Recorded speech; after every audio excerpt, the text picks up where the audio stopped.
আসসালামু আলাইকুম, সকলকে শুভেচ্ছা জানাচ্ছি। আমি ইঞ্জিনিয়ার ফিরোজ।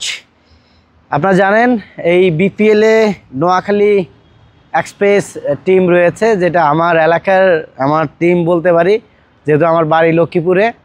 আমরা খুবই কিছুটা হতাশ, আমাদের টিমে একজন জেনুইন অলরাউন্ডার নাই।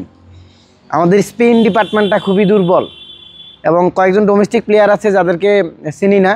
ওখানে যদি ভালো স্পিনার থাকে নাজমুল অপু ছাড়া, তাহলে সেটা ভিন্ন হিসাব।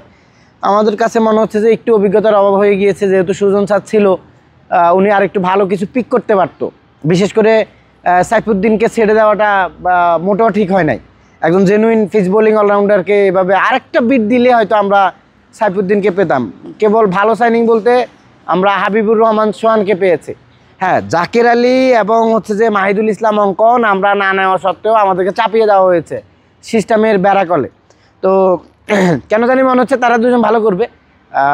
বিপিএলে এর আগেও তারা ভালো করেছে, তো দেখা যাক তারা কেমন করে।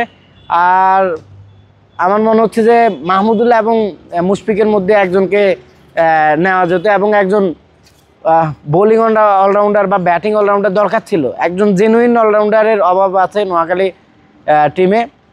সুজন স্যার যেহেতু ছিল, আমার বিশ্বাস ছিল যে কয়েকটা ভালো ফিক করবে, সেখানে তা হলো না।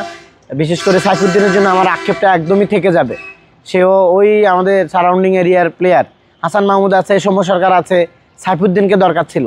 বাইরের দুজন ভালো পিক আছে, স্পেসিফিকভাবে কুশল ম্যান্ডিসের কথা বলবো। চমৎকার প্লেয়ার, ক্যাপ্টেন হওয়ার যোগ্য দাবিদার এবং আমি চাইবো যে সেই ক্যাপ্টেন হোক।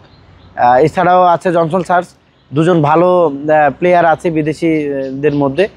একই সাথে আমাদের সৌম্য সরকার আছে, হাবিবুর রহমান সোহান আছে, মিডল অর্ডারে দীপু আছে, জাকির আলী আছে, মাহিদুল অঙ্কন আছে। মোটামুটি মিডল অর্ডার টপ অর্ডারটা সমৃদ্ধ, কিন্তু বোলিং ডিপার্টমেন্টটা নিয়ে আমি কিছুটা সন্দিহান।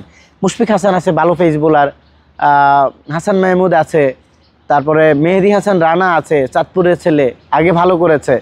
এখন তিনজন পেস বোলিং ডিপার্টমেন্টে তিনজন আছে, আরও কিছু প্লেয়ার আছে যাদেরকে আমি চিনি না। মোস্ট প্রবলি একজন আছে হাশেম, সেও পেস বোলার, লোকাল প্লেয়ার। আশা করি তারা ভালো করবে, কিন্তু স্পিন ডিপার্টমেন্টটা একদমই শর্ট পড়ে গিয়েছে। নাজমুল অপু ছাড়া বাকি কারা স্পিন করে আমি এখনও ডিটেইল জানি না, হয়তো একটু অ্যানালাইসিস করলে জানতে পারবো। তো স্পিন ডিপার্টমেন্টে যেহেতু বিদেশি আরও সাইনিং করার সুযোগ আছে, একজন স্পিন বোলিং অলরাউন্ডার নেওয়া যেতে পারে। অনেক ধন্যবাদ। আসসালামু আলাইকুম।